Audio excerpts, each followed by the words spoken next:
Chapter 12. Of the inward growth of patience, and of the struggle against evil desires. O Lord God, I see that patience is very necessary unto me, for many things in this life fall out contrary. For howsoever I may have contrived for my peace, my life cannot go on without strife and trouble.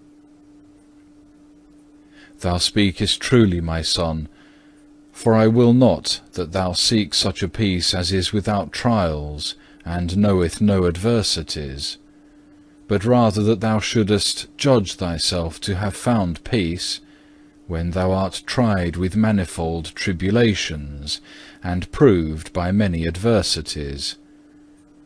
If thou shalt say that thou art not able to bear such, how then wilt thou sustain the fire hereafter?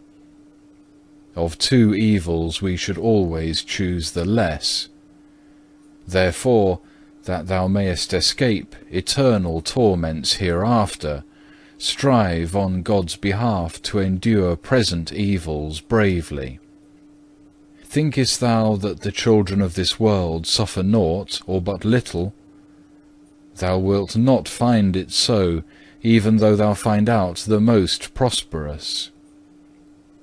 But thou wilt say, they have many delights, and they follow their own wills, and thus they bear lightly their tribulations.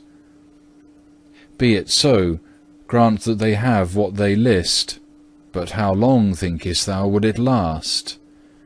Behold, like the smoke, those who are rich in this world will pass away, and no record shall remain of their past joys. Yea, even while they yet live, they rest not without bitterness and weariness and fear. For from the very same thing wherein they find delight, thence they oftentimes have the punishment of sorrow. Justly it befalleth them, that because out of measure they seek out and pursue pleasures, they enjoy them not without confusion and bitterness. O how short, how false, how inordinate and wicked are all these pleasures! Yet because of their sottishness and blindness, men do not understand, but like brute beasts, for the sake of a little pleasure of this corruptible life, they incur death of the soul. Thou therefore, my son, go not after thy lusts, but refrain thyself from thine appetites. Ecclesiastes 18, verse 30. Delight thou in the Lord, and he shall give thee thy heart's desire. Psalm 37, verse 4. For if thou wilt truly find delight, and be abundantly comforted of me, behold, in the contempt of all worldly things, and in the avoidance of all worthless pleasures, shall be thy blessing, and fullness of consolation shall be given thee.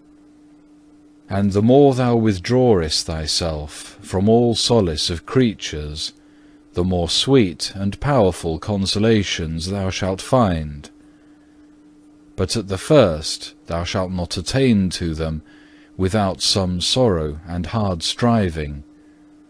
Long accustomed habit will oppose, but it shall be overcome by better habit. The flesh will murmur again and again, but will be restrained by fervour of spirit. The old serpent will urge and embitter thee, but will be put to flight by prayer. Moreover, by useful labour his entrance will be greatly obstructed.